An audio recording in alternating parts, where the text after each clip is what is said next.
Panaetius of Rhodes, a prominent Stoic philosopher whose teachings bridged the wisdom of the Greeks and the practical minds of the Romans, standing before a gathering of scholars and statesmen. His presence is one of measured authority, a man whose intellect has been honed by years of study and reflection. His words, while rooted in the tradition of Stoicism, carry a pragmatic tone, reflecting his belief in the harmony of philosophy and public life. As he begins to speak, his voice is clear and deliberate, each phrase carefully chosen to convey the principles that have guided his life and teachings. Virtue is the foundation of a well-ordered life.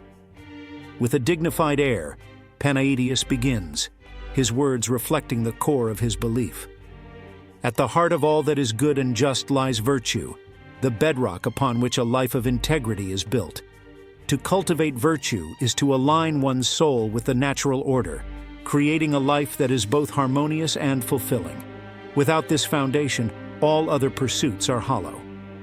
True wisdom is the ability to discern what is within our control and what is not. His tone is one of calm reasoning, inviting his listeners to reflect on the nature of control. Wisdom lies not in endless striving, but in the clarity of understanding our limits. Recognize the boundary between what is ours to influence and what lies beyond our reach. In this discernment, we find the peace that comes from focusing our efforts where they can truly make a difference. The duties of life are not confined to private conduct, but extend to public affairs. His gaze is steady, conveying the importance of civic responsibility. Philosophy is not an escape from the world, but a guide for engaging with it. Our duties extend beyond the personal, encompassing the welfare of our communities and the governance of society. To be virtuous in private is only part of the equation. To serve the public good is the true measure of a complete life. The wise man acts with decorum, harmonizing his conduct with the dignity of his position.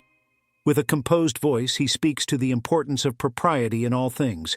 Decorum is the outward expression of inner virtue, the grace with which we fulfill our roles in life.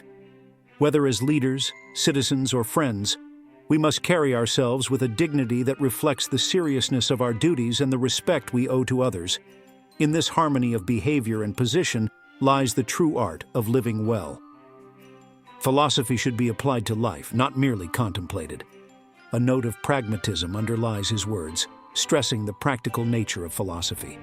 The study of wisdom is not an idle pursuit, confined to the pages of books or the walls of lecture halls. It is meant to be lived, to guide our decisions and actions in the real world. Philosophy that remains abstract is incomplete. It must be brought to bear on the challenges and responsibilities we face every day. The greatest gift of philosophy is the ability to live without fear. His voice carries the assurance of one who has found peace through understanding. Fear is the shadow cast by ignorance, the product of misunderstanding our place in the cosmos. Through philosophy, we come to see the world as it truly is, and in this clarity, we find the courage to face life without anxiety. To live in accordance with reason is to be free from the tyranny of fear. In all things, seek balance, for excess, even of virtue, can lead to ruin. A wise caution rings in his words, urging moderation in all endeavors. The pursuit of virtue must be tempered with wisdom, for even the noblest qualities, if taken to extremes, can become harmful. Balance is the key to a well-rounded life, where each aspect of our character is cultivated in proportion, creating a harmony that sustains us through the trials of existence. Honor lies in fulfilling our duties, not in the accolades we receive. With a firm yet humble tone, he redefines the concept of honor. True honor is found not in the praise of others, but in the steadfast fulfillment of our responsibilities. Whether recognized or not, it is the integrity with which we carry out our duties that defines our worth. Let our actions be guided by principle, not the pursuit of acclaim. Friendship grounded in virtue is the greatest treasure of life. A warm sincerity imbues his words as he speaks of the value of true friendship. The bonds of friendship, when rooted in mutual respect and shared values, are among the most precious gifts life can offer. Such relationships, sustained by virtue, provide support and joy in both good times and bad. cherish these connections, for they enrich our lives in ways that no material wealth can. Adaptability is the mark of a wise man, for he understands that the world is in constant flux. His final words are spoken with the calm acceptance of a philosopher who understands the nature of change. The world is ever-changing, and so too must we be.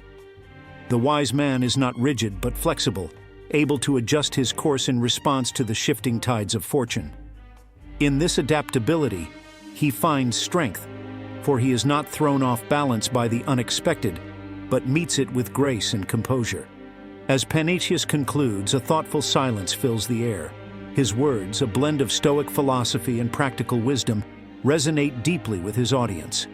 He has not merely offered abstract principles, but has provided a guide for living a life of virtue, duty, and balance, qualities that are as essential in the public sphere as they are in private life.